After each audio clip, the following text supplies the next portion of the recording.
Welcome to Randy's Old Time Radio Shows. Tonight, we journey into the mysterious with tonight's show, Out of the Night, an Australian series of chilling tales drawn from strange and eerie true events. From ghostly encounters to unexplained phenomena, each story invites you to step closer to the shadows. Sit back and let the night reveal its secrets.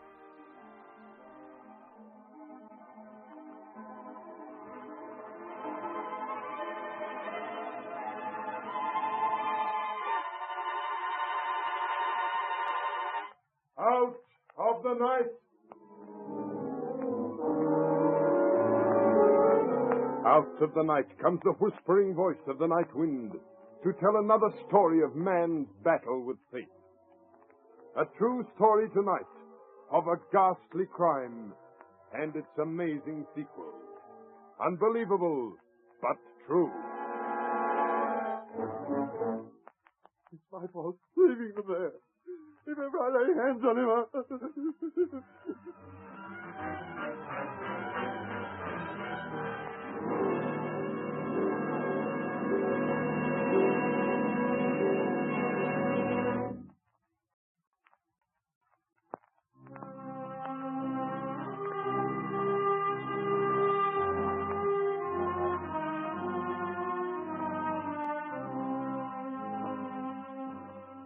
Bruce Rock is a small, prosperous town in the West Australian wheatbelt.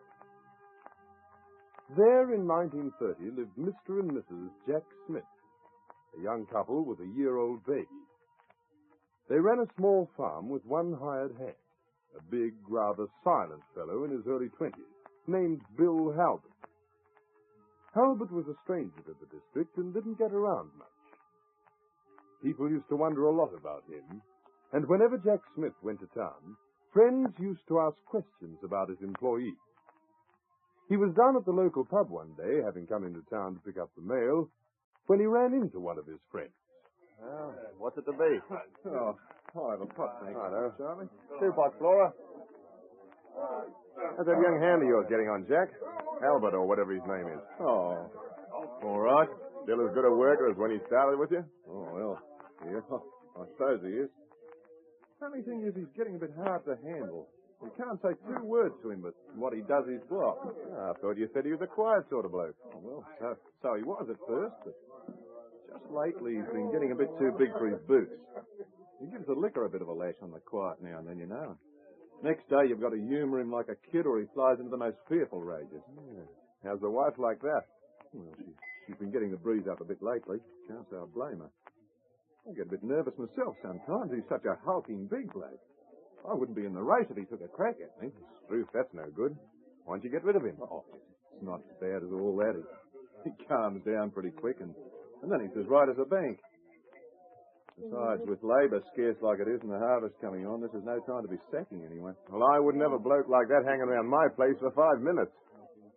Still, I suppose you know your own business best. Another drink. Oh, no, Charlie. This one's on me. Fill him up again, Flora, will you?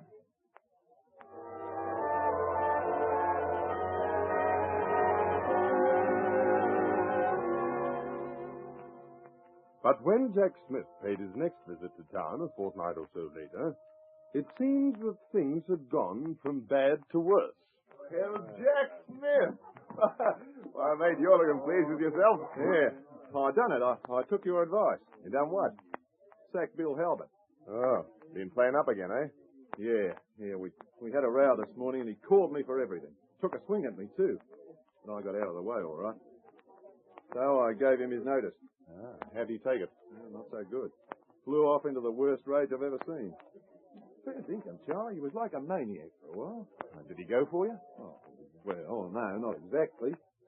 But he was swearing blue murder and kept saying he'd get square with me. I don't mind telling you, I'll be glad to see the last of him. Oh, hasn't he gone yet? No, his notice doesn't cut out till Saturday. What? Couldn't you have paid him his money? Well, I offered to, but he wouldn't take it. So he's still there, eh? What have you done with your wife and kid? Oh, they're still at home, too. You mean to say you've left them with a crazy galoot like that? Oh, he won't try any funny business. I wouldn't be so sure. I've seen them go like that before. The loneliness, you know. Drives some of them clean off their rocker.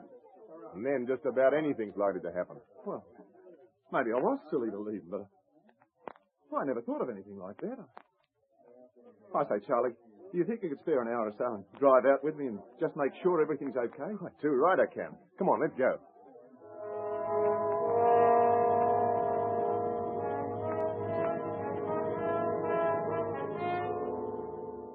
During the drive out, neither man was talkative.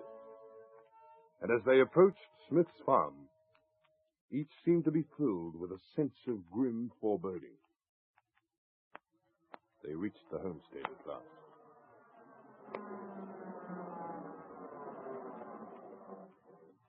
Say, that's odd.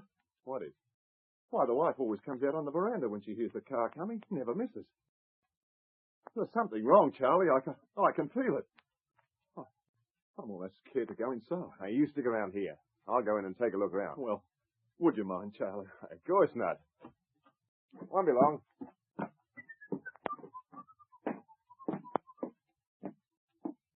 Mrs. Smith? Are you there, Mrs. Smith? Charlie Stanner. Mrs. Smith? Are you...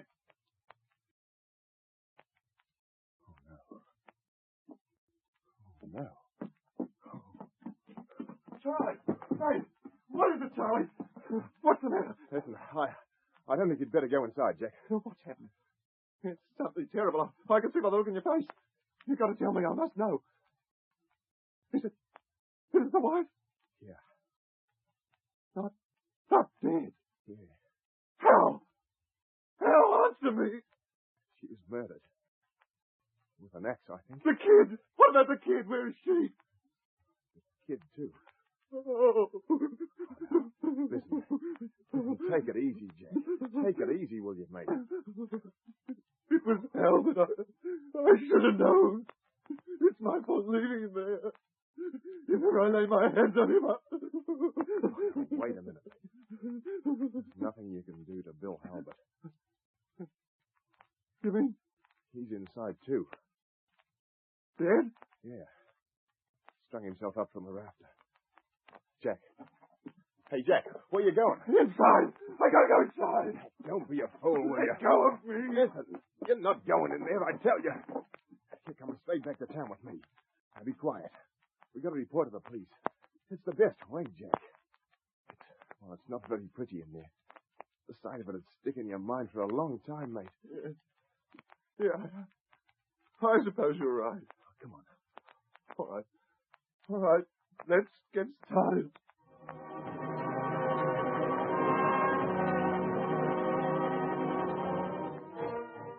In due course, the report of the ghastly tragedy reached police headquarters in Perth. The commissioner sent for one of his most experienced men, Detective Charles Muller. Come in, Muller. There you are. Yes, sir. What is it, sir? I want you to take a trip up to a little place called Bruce Rock, Muller. Right, sir. What's doing? Oh, just a straightforward case. Murder and suicide on a farm. You know the kind of thing. Hired hand goes berserk, kills farmer's wife and kid with an axe, then hangs himself. What was the motive? Well, it seems that the hired hand had been sacked that morning and threatened to get even. It certainly chose a drastic way of doing it. Has there been an inquest yet? No, it's scheduled for next Monday. All I want you to do is put in an appearance and formally tie up any legal loose ends that the local police might have overlooked. Okay, sir. I'll catch this evening's train.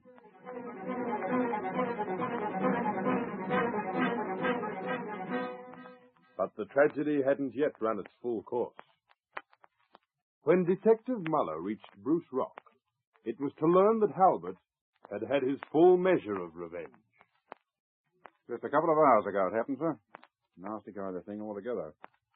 You say Smith had been in a bad way ever since the tragedy out of the farm? Yes, sir. Kind of demented, as you might say.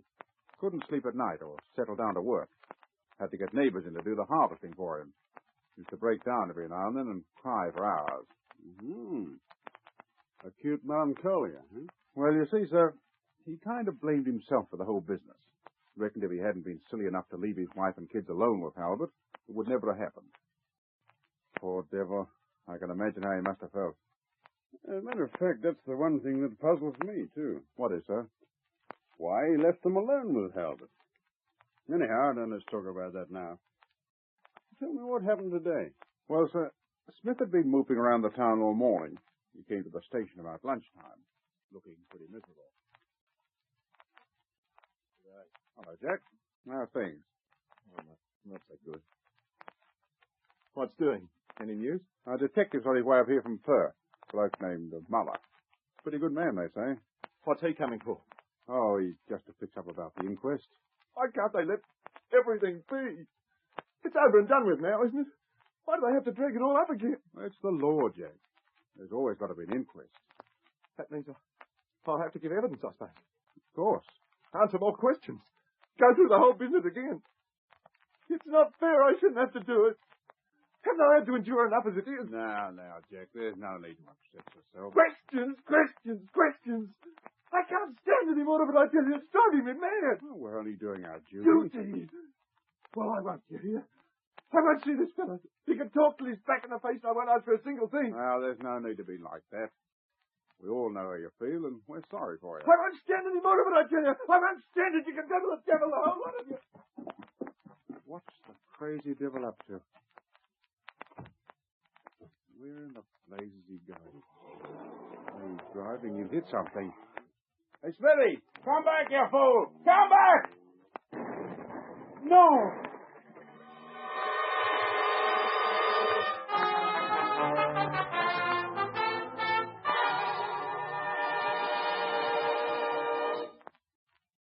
You see, sir, he dashed out and into his car, drove like a madman down the main street, crashed through the lock gate of a paddock, and the next thing we knew, there was an explosion. He'd blown himself to pieces with a plug of dynamite. Poor fella.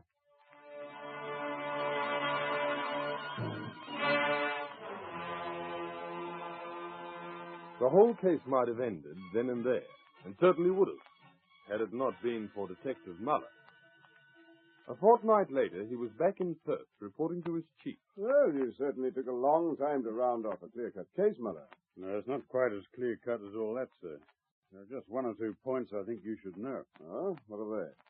Well, first I checked in Halbert's hometown. Everyone agreed he was a shy, sober young man, completely placid-tempered. That doesn't prove anything. Oh. Secondly, I've learned that 3 months ago, Smith came to Perth on a visit and insured his wife for £2,000, with himself as beneficiary. Go on. And finally, sir, according to the pathologist's report, Albert was killed by strangulation at least 6 hours before Smith's wife and child were murdered. Good heavens. You mean to say... I mean to say, sir, that Smith deliberately spread a false report of Halbert's vicious temper and then killed all 3 of them.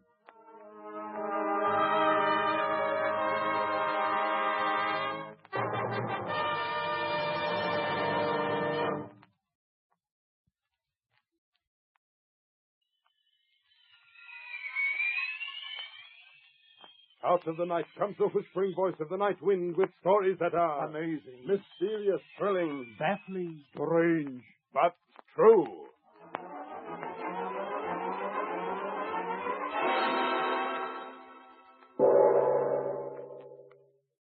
Well, folks, that's it for this episode here at Randy's Old Time Radio Shows.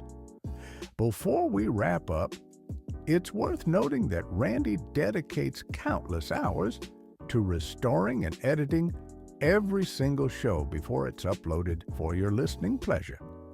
Our goal is to preserve these old-time radio treasures and make them sound as clear and warm as the day they were first broadcast. If you'd like to support his hard work and help keep these classic shows coming, any donation, big or small, is sincerely appreciated.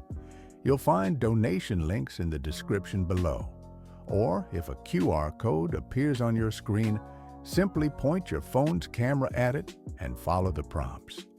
Randy sincerely thanks you in advance for helping keep these shows alive. Thanks for joining us, friends. Until next time, keep the memories warm and the stories close.